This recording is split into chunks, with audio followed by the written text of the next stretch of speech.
Well, thank you very much. It's an honor to have a friend of mine here, Viktor Orbán, the Prime Minister of Hungary, and he's done a fantastic job. He's a very powerful man within his country, but he's also beloved. They love Viktor, and people that know him do. He's run a really great country, and he's got no crime, he's got no problems like some countries do, but probably has a couple of things that I don't know about, maybe that I don't want to know about. But he's a very special person. I've known him for a long time. We're going to be talking trade. We're going to be talking a little bit of Russia, Ukraine. We'll be talking about energy and energy prices. We have energy down to a pretty low point right now in the United States. We're drilling, drill baby drill, we call it. But energy costs are very low. Our general costs are very low. And I just saw that Walmart came out with a statement last night. They've done it for many years, that Thanksgiving this year will cost 25% less than Thanksgiving last year under Sleepy Joe Biden. So that's a big difference. That's a big difference. 25% less Thanksgiving. And I think that's a very good chart. They include everything that you need for Thanksgiving. So it's 25% less this year than it was last year. And that's true. That's emblematic of the rest of prices. Energy prices are way down from what they were last year. Inflation is almost non-existent. We have inflation down to a very low number, whereas Biden, as you know, is the worst inflation in the history of our country. So we're doing very well. We have a shutdown, as you probably know, because the Democrats have gone, they're crazy. They're crazy. But they don't care if they hurt the country. But we've approved it 14 times. We've approved a opening up 14 times, and they keep rejecting it. And I guess maybe they will again. Let's see what happens. They want to have a lot of bad things happen, bad things for our country. We're not going to give $1.5 trillion to people that came into our country illegally. We're not going to do it. To people who came from prisons, they came from mental institutions, drug dealers. They want to give them medical care. $1.5 trillion. And we're not going to do other things that they're requesting also. So I just want to welcome this really good person. I know him very well. He's a good person, and he's a great leader, and he's loved in his country. And Viktor, would you like to say a few words? Thank you very much, President. Thank you. First of all, may I say that thank you very much for the invitation. It's good to see you, President, back to the White House, and good to be back after 6 years, anyway, again, to see you here, as we have met last time.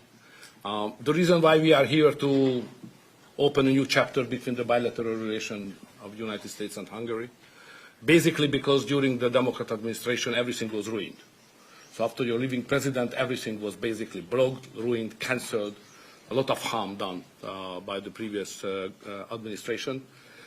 In the last 10 months, President, what you have done, we are very much grateful for that, you restored the old level of the relationship, you improved the bilateral relation, you repair what was done badly by the previous administration. So now we are in quite a good position to open up a new chapter, let's say a golden age between the United States and Hungary. And we have plenty of suggestions for today: economic cooperation, military cooperation, and political cooperation. And the main issue, probably, President, you know we are neighboring Ukraine, which is in war. It's the most important issue for us, and we would like to discuss with you how we can contribute to help you in your peace efforts. And you've taken a lot of Ukrainians that needed your help, and you've taken a lot of them in your country, and everybody appreciates that. Thank you very much. We do our best. Thank you very much. Any questions, please? Go ahead.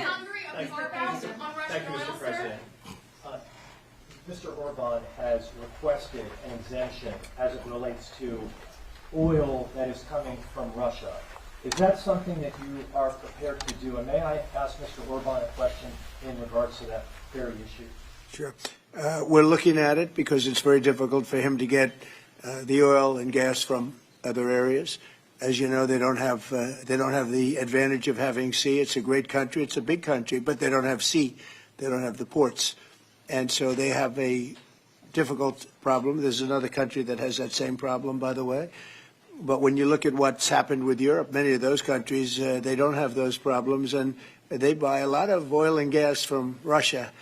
And as they know, I'm very disturbed by that because we're helping them and they're going and buying oil and gas from Russia. So that question could be really asked maybe more accurately if you talked about many European countries, not Hungary necessarily, because Hungary is in a different position. But many European countries are buying oil and gas from Russia, and they have been for years. And I say, what's that all about, right? Thank you. Yeah. So that will be one of the issues for today, to explain clearly what would be the consequences for the Hungarian people and for the Hungarian economy not to get oil and gas from Russia because we are supplied by pipelines. Pipeline is not an ideological or political issue, it's a physical reality because we don't have port, exactly as the President explained to you. So we will negotiate on that point. It's vital for us anyway. Mr. Orbán, there are two pipelines, as I understand it. There's a pipeline from Ukraine and there's a pipeline from Croatia. And my understanding is that the pipeline from Croatia can provide all of Hungary's energy needs. As a result, why would you need an exemption if that's the case? So when we discuss that issue, you should separate the gas and the oil. On the gas issue, which is very important for us, 90% of the Hungarian households based on heating system based on gas. So we have only one pipeline delivering gas to Hungary, which is the main pipeline, the Turkish one. What we got from Croatia is a very small volume supplementary gas pipeline. Okay, that's gas. Oil is another issue. So oil is coming from the Druzhba pipeline, which is the main supply, and that is a Croatian one, which is the secondary and supplementary pipeline. We would like to convince the Croatian government to enlarge it and make it possible to deliver more. Under these circumstances, it cannot be the main pipeline. It's just supplementary. But later on, with some big investments, it could serve better the interest of Hungary. Yes, please go ahead. Thank you. Many people see this mission not just as an encounter between two countries, but as the symbol of the strengthening of the new conservative Europe alliance. Would you agree with that interpretation? And how do you see the future of Europe in the light of leaders like Viktor Orbán stand up to Brussels bureaucracy and the globalist agenda? Are you from Hungary? Yes, I figured. The fact is that he's a great leader, and he's respected all over, not necessarily liked by some of the leaders, but, you know, those leaders have proven to be wrong. If you look at his stance on immigration and other things, you know, if you look at Europe, they've made tremendous mistakes on immigration. It's really hurting them very badly. He has not made a mistake on immigration. So he's respected by everybody. He's liked by some. And I can tell you, I like and respect. I'm a double. I like and respect him. And that's the way Hungary is being led. They're being led properly. And that's why he's going to be very successful in his upcoming election. May I have a comment Please. on that? You know, language is important because the Anglo-Saxon terminology is different from the European one. So to use categories can create some misunderstanding. So I would like to be clear as much as we can. We are the only government in Europe which consider itself as a modern Christian government. All the other governments in Europe are basically liberal leftist governments. So we try to do something from 2010 which is different from what the others are doing, even at the philosophical level and at the level of practice as well, as just the President described it, like migration. So we are kind of a special island of difference in a liberal ocean in Europe, and we consider ourselves as a modern Christian government. That's the proper category to describe what we are doing. To both of you. We're talking, but we'll report on that later. Meetings with Putin. We were talking about that with Viktor. He understands Putin and knows him very well. And I feel that, I mean, I'm going to let you say what you think, but I think that Viktor feels we're going to get that war ended in the not too distant future. Viktor, do you want to talk about that? I'm strongly convinced. So the question is whether we Westerners are unified or not. The problem is that the President has huge peace efforts, which are just splendid and very positive for the European continent and all the peoples of Europe. But at the same time, we are not unified because Brussels and the Europeans has a different approach to the war. So the only pro-peace government is the United States government and the small Hungary in Europe anyway. All the other governments prefer to continue the war because many of them think that Ukraine can win on the front line, which is a misunderstanding of the situation. So it's a complicated issue. We will discuss it. It requests not just 2 minutes to respond to your question, but rather than our lecture. Sorry, not to continue more than that. To both of you. So you would say that Ukraine cannot win that war? You know, miracle can happen. Yeah, that's right. To both of you. Yeah, go ahead. Summit. Thank you, Mr. President. What is your message to the EU, because from Hungary, and the EU want to impose their war policies on Hungary? What is your message? Well, I think they should respect Hungary and respect this leader very, very strongly because he's been right on immigration. Look what's happened to Europe with the immigration. They have people flooding Europe all over the place, and it's hurting it. It's the crime rates are way up. A lot of bad things are happening. His crime rates are very low. They're the same as they always were, which is very little crime because he's kept it the way it should be. Europe, I mean, I don't want to go into individual countries. They're all friends of mine, everyone. As you know, in NATO, they voted to go from 2% to 5%, and you know that nobody thought that was possible. And we had just about almost, other than Spain, a unanimous vote. No, I think that I think they respect him a lot. They don't agree with him, but actually, inwardly, I think they probably do agree. He was right on immigration. They were wrong. They are flooding Europe with people from all over the world, and Europe is becoming a different place. And I tell the leaders all the time, you better stop or you're not going to have Europe anymore. It's a very dangerous thing they're doing. May I have a reflection on that? So on migration issue, just for clarification, in Hungary, the number of illegal migration is like that, zero, because we have a crystal clear system. If somebody would like to come to Hungary, first he should ask for that. If we give the permission, they can step in. Nobody can step on the territory of Hungary without having a permission from the Hungarian authorities. This is the regulation, simple, well working. What is the consequence of that? We are under sanctions, financial sanctions of European Union, because we don't let the illegal migrations to come to Hungary and to the European Union as well. So we have to pay, just to inform you, we have to pay every day €1 million as a punishment to the Brazilian budget, because we stop the migrants. This is the absurd world we are living now in Europe. To both of you. Go ahead, please. Gil? Yes, Thank go you ahead. so much. Thank you. I'd like to ask what do you think, what do you believe after this meeting? Can you have maybe, or the European Union will have another opinion about, just because of this penalty, another opinion about Hungary because of the immigration and because of this kind of politics, which is not that strictly as the European Union directs. What do you believe? Yeah, where are you from? I'm from Hungary. Okay. I do have that conversation with them, and I respect and like them. You know, they're all friends of mine. I think pretty much every single leader in Europe is a friend of mine. We get along really well. They've done everything I've asked them to do with NATO, etc. The only thing they continue to do is buy oil from Russia. That's not too good. But I told them they should respect this man. They can also learn from Viktor. Viktor has had a very hard stance on, more than anything else, immigration or even illegal immigration. He literally has accepted no one over the years.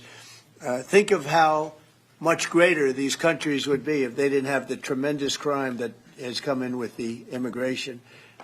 People just flowing into Europe. They've got to stop it. And not only stop it, they have to reverse it. They have to get them out. We've done that here. We have 0 people coming in now. The borders are closed. We take people, but we take them legally. But we've done it very strongly, and we're moving hundreds of thousands, millions of people out. We had, of the 20 million people, 25 million, nobody knows even what the number is. They never knew. Biden had no idea. He had no idea. I don't believe he had any idea what was happening, because he wasn't about open borders. But we had open borders, and we had millions of people come in, and they were coming in from jails. They were coming in from mental institutions. They were coming in as drug dealers. We had 11,888 murderers. Half of them committed more than one murder. We're getting them all out. We're getting them out. He doesn't have that problem. But Europe does have that problem. Other parts of Europe have that problem. So, you know, I tell them all the time, I stick up for Viktor Orbán. Not a lot of people do because in many cases they're jealous. They wish they did what he did. They would have no problems if they did what he did. And I have a bigger heart than anybody, but, you know, they've destroyed some of those countries. Some of those countries had no crime 10 years ago, and now they have quite a bit of crime. And I would say that I don't know anything about your crime levels, but I would imagine they're very low. Down. Huh? Very Not down. too high, right? No, it's very down. One of the best in Europe. I had a feeling. Sorry, may I have one remark? Sure, please. No. Just a clarification as well. I'm not here to ask how President Trump to manage my conflicts or our conflicts with the European Union. This is our matter, so we will do it. What we need is a golden age, to open a golden age of the United States-Hungary relationship. That's the biggest help we can get from the United States. And maybe Europe too. You know, we can include Europe. But it's going to get more difficult. So inside the European Union, we will manage all of our affairs. To be the most possible humble guy, yeah? But I'm the longest-serving Prime Minister of Europe. I survived all the Prime Ministers who attacked us. And I'm sure we will survive next years as well. So we will manage our conflicts successfully. Mr. President, one question for you, Mr. President. One question for the Prime Minister. Speaking of Europe, last month you said that you would not withdraw U.S. troops from Europe, yet 2 weeks later the Pentagon announced, decided to withdraw significant number of troops from Romania. So have you changed your mind, or the Pentagon ignored your assurance? No, they don't ignore anything that I say. What they do is we make changes. We move. It's the same number, total number, but we move people around. I happen to like the Romanian people. I think they're great people. And Pete, you may want to suggest something right there, please. Absolutely. No, nothing was uncoordinated with the White House. It's all part of the view that we have of Europe, and there will remain troops in Romania, but there's some change in how we rotate and how many we rotate. And the relationship with Romania is very good, right? It's very good, and we've coordinated all this with Secretary General Ruta, throughout EUCOM, throughout our allies. Everyone was notified in advance. The relationship with Romania is very good. The relationship with Europe is very good. I disagree with what Europe is doing having to do with immigration, but I agree with them on many other subjects. We just signed the biggest trade deal ever made with Europe, $950 billion. We were able to do it because of tariffs. It was a deal that was good, very good, but we had a very unfair deal. We were treated very badly before I came into office. But we just signed. It's the single biggest trade deal ever signed. So we have a very good relationship with Europe. Yeah. What is the main dispute with the Russians which prevent the Budapest summit with Putin from... The basic dispute is they just don't want to stop yet.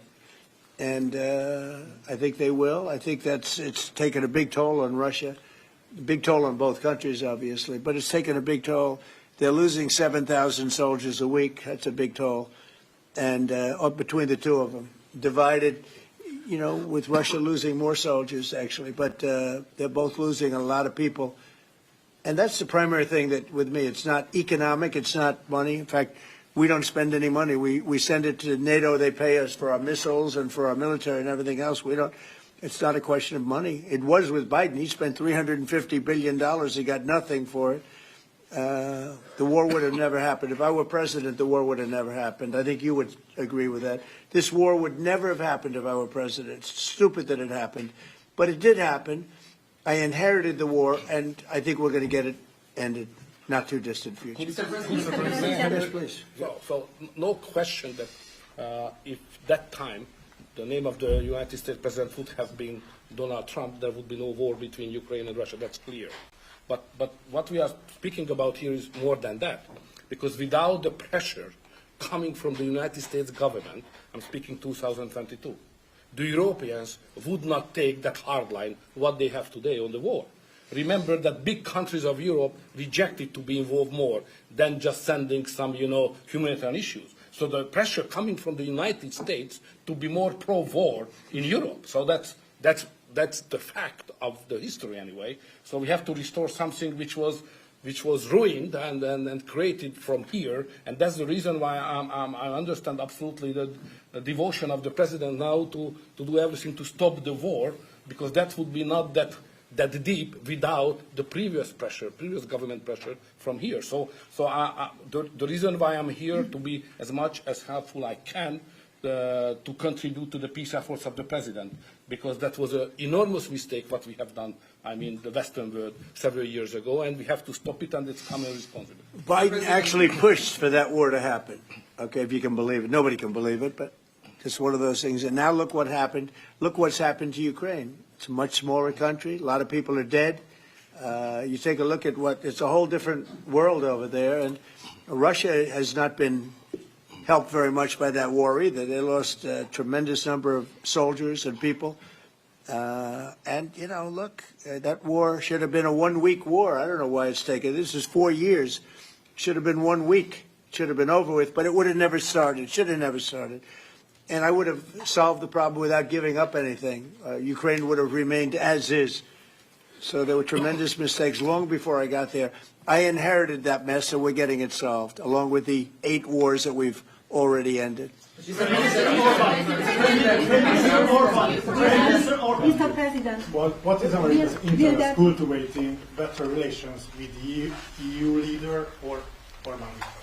I think I can do both. I mean, there's no reason why I can't. I get along well with the European nations. We are still a member of the European Union, so it's easy. Yeah, and by the way, he's a member in good standing, I guess, although they penalize him every once in a while. But he's a member in good standing with the European Union, so he's a member. He's a part of it. But I get along great with him. I get along very well with them. I agree with him on immigration much more than I agree with them. But I agree with, a lot of the things in Europe he also agrees with. But he had a difference, I would say, primarily on immigration more than anything else. And I happen to think he was right, because their whole fabric has changed. I mean, you go to some of the countries, they're unrecognizable now because of what they've done. And Hungary is very recognizable. Yes, ma'am. Mr. President. yes, Mr. President, will there be a peaceful meeting in Budapest still this year? What do you think? You mean a meeting with President Putin? Yes. You mean in Hungary? Well, I'd like to keep it in Hungary, in Budapest. That meeting, it turned out I didn't want to do that meeting because I didn't think anything was going to be happening of significance. But if we have it, I'd like to do it in Budapest. Yeah, it'd be good. Mr. President, you said many times to support Viktor Orbán. Why is it important to win the next election, for example, for the United States, Hungary, and also Europe? Why is it important? Well, I don't know his opponent. I don't know if he has an opponent yet. At some point he will, I guess. We always have opponents, always. Right? Not much of an opponent. But I'll be supportive of him. He's done a fantastic job. We've had a great relationship. The United States, look, we had a country that had no leader. It had an auto pen, illegal auto pen, totally illegal. And that's coming out stronger and stronger. But we had no leader in the United States. I mean, Hungary, as an example, had no relationship with the United States, even though we do, billions of dollars in trade with Hungary. Yeah. Hungary's a big country economically. We do, billions of dollars in trade with Hungary. Why would they give that up? And they gave up so much else. Look, they gave up everything. This country was poorly run. I think if I didn't win the election, we might not have a country, if you want to know the truth, not a recognizable country.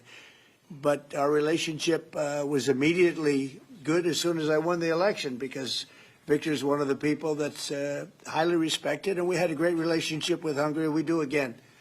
That was an easy one. Yeah. Do you and Prime Minister Orbán agree on ways to put pressure on President Putin to come to the negotiating table to end the war in Ukraine? I think we agree that the war is going to end.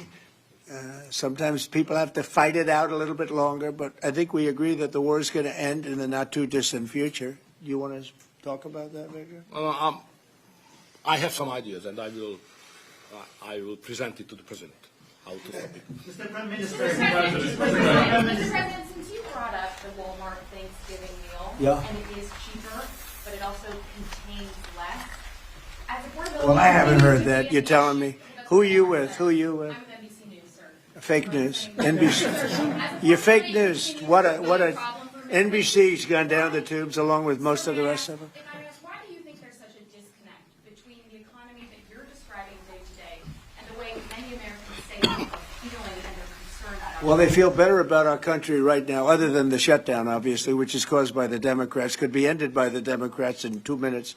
They feel much better. We have more jobs. We just set a record on jobs. You do know that. We have more investment in our country than any country in history. We're over $18 trillion as of this moment, and we're going to be maybe at 20 or 21 trillion by the time I finish up my first year. And there's been no country, China, no country in the world that's done anywhere even close to that number. Your friend Biden, as an example, in 4 years was less than $1 trillion. We'll be at 21 trillion in 1 year. So there's no country that was even close to that, and our country was a laughing stock all over the world. We have more jobs, we have more potential than any other country, and frankly, we're the hottest country right now. Victor said to me before, we're the hottest country anywhere in the world. Think of it. We'll have $21 trillion invested. We have auto plants pouring back in. We have AI pouring back in. We're leading China in AI by a lot. We're leading everybody in every category. There's no category that we're in second place. So I just heard this yesterday that Walmart said that the Thanksgiving was 25% more expensive under Biden. That's a big, to me, that's a big number, because Walmart's respected. I mean, Walmart is Walmart, and, you know, they're giving you prices. So that would mean that the whole series of pricing and costs, you know, the groceries and everything else, it was a con job. It was a con job. Affordability, they call it, was a con job by the Democrats. The Democrats are good at a few things: cheating on elections and conning people with facts that aren't true. It was 25%. Walmart just announced it 2 days ago. 25% cheaper this year will be cheaper to have Thanksgiving than it was a year ago under Sleepy Joe Biden. You say affordability is a con job, as you put it. Say it. You said affordability was a con job, and you didn't want to. You said last night you didn't want to talk about affordability. I talk about it. When did I not want to talk about it? I talk about it all the time. We are much better than Biden and all of them. Now, just so you understand, do you remember that the Biden administration had the highest inflation in 48 years, but most people say ever recorded? Do you remember that? Right? Do you remember it? Did they have the highest inflation in 48 years? Did they? Just answer me the question. You know the answer. The answer is yes. They had the worst inflation in 48 years. We have almost no inflation. We're down now to 2%, and we'll be at maybe 1%. You want to always stay above 1%, actually. You want a little tiny bit of inflation. We're at a perfect number. They were at the highest level in recorded history, okay? And when you talk about affordability, that one fact. Now, let's talk about the second biggest subject after inflation, energy. We're going to be at $2 gasoline. We're going to be approximately $2 very soon. We're a little bit above $2 right now for gasoline. Now, under Biden, it was $4.50. It even hit $5, but it was $4, $3.50. We're going to be at $2 a gallon. So gasoline's much less. Energy costs are less. When you have energy and when you have gasoline less, everything else follows. It's such a big category. So when you have lower energy prices, which I think you admit we do substantially, that means everything else. So we are the victors on affordability. But if I watched that election, which I was not much involved in, I didn't support Virginia, the candidate, didn't do a lot of support for the other candidates. They asked me about Cuomo, and I said, well, it's a question, do you want a thug or do you want a communist? I mean, that was my response. So I wasn't involved in that stuff too much. But I will say this. If you look at affordability, which they campaigned on, they lied because they talked about, oh, prices are up. No. Prices are down under the Trump administration, and they're down substantially. Energy prices are down by 30, 35, 40%. Gasoline is way down. And the other big thing is inflation is way down. The biggest thing is inflation. The second biggest thing is energy. Energy is way down. And what's also down? Gasoline. Also, the biggest thing is inflation, and it's way down. We took over a mess, the highest inflation in recorded history. Some people would say 48 years. I'll take either one of them. But I believe it's the highest inflation in recorded history. That alone makes it impossible for them to have done a good job affordability-wise. And one other thing. When I came into office, Victor, 2 days into office, they were screaming at me about the cost of eggs. I was there for 2 days. Eggs had quadrupled. And I said, listen, I just got here. Let me check it out. And they were right. Eggs had gone up by 3-4 times. Within a period of a few months, we had eggs down to a normal cost. We did a great job on groceries and affordability. The only problem is the fake news. You people don't want to report it.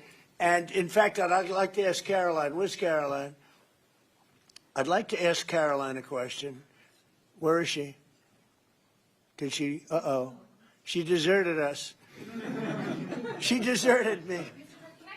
Our great Caroline superstar deserted me. Anyway, she's right outside. She was going to talk about, because the fake news yesterday, they talked about that. They said, oh, I don't want to talk about affordability.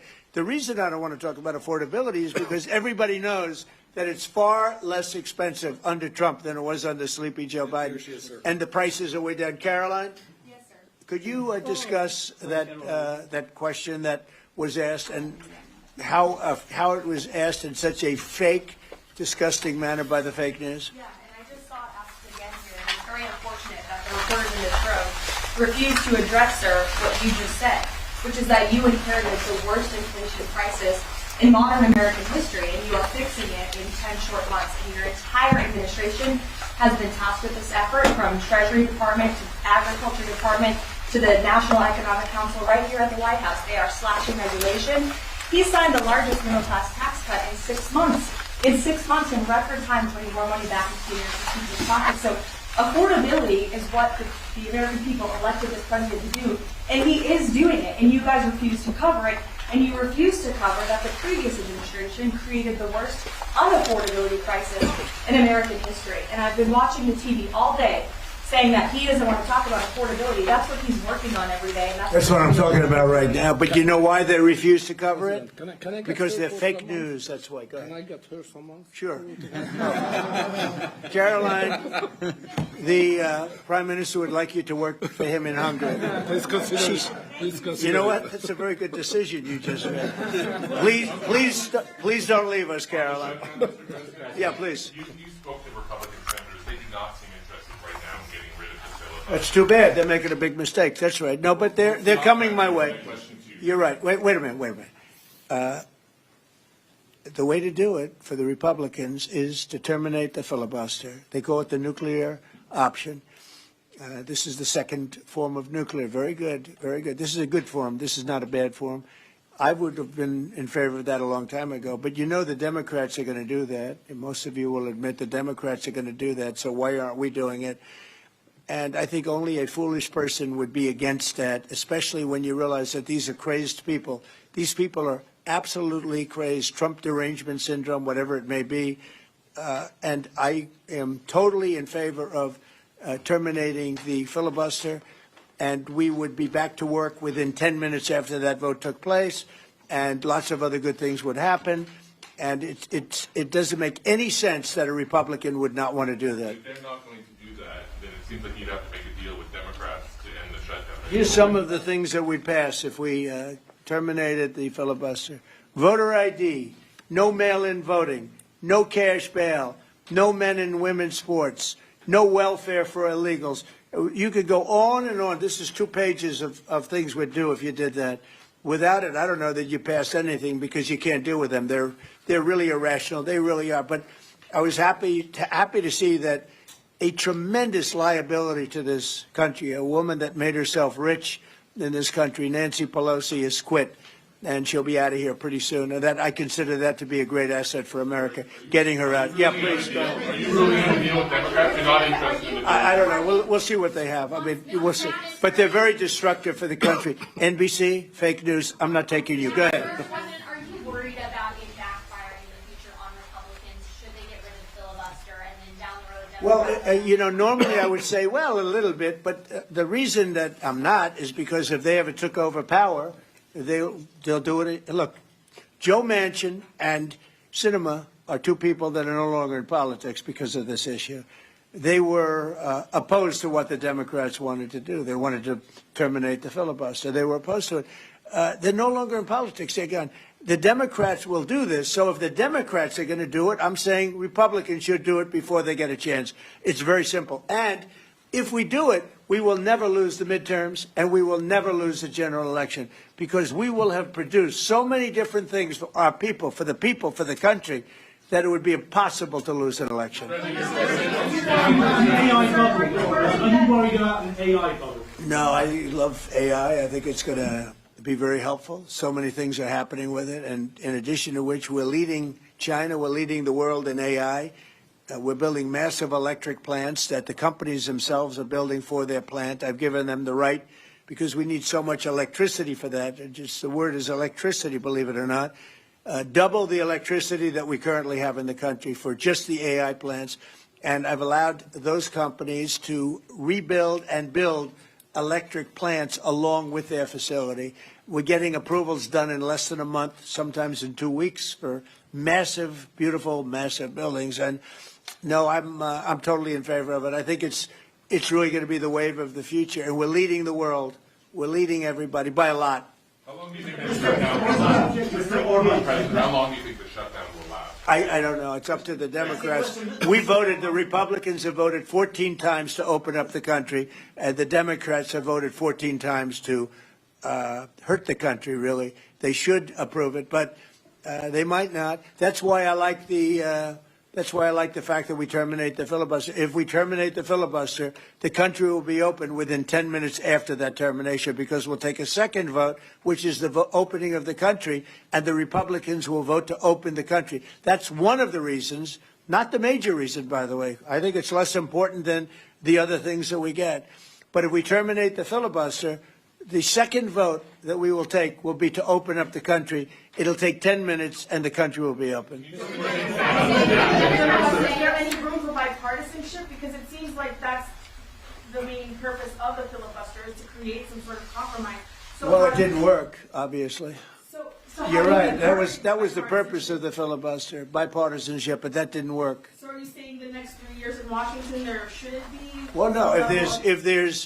If the filibuster is terminated, we will have the most productive 3 years in the history of our country. If the filibuster is not terminated, then we will be in a slog with the Democrats, and very little for either party will be done. So it's a good thing. Thank you very much, everybody. Thank you very much.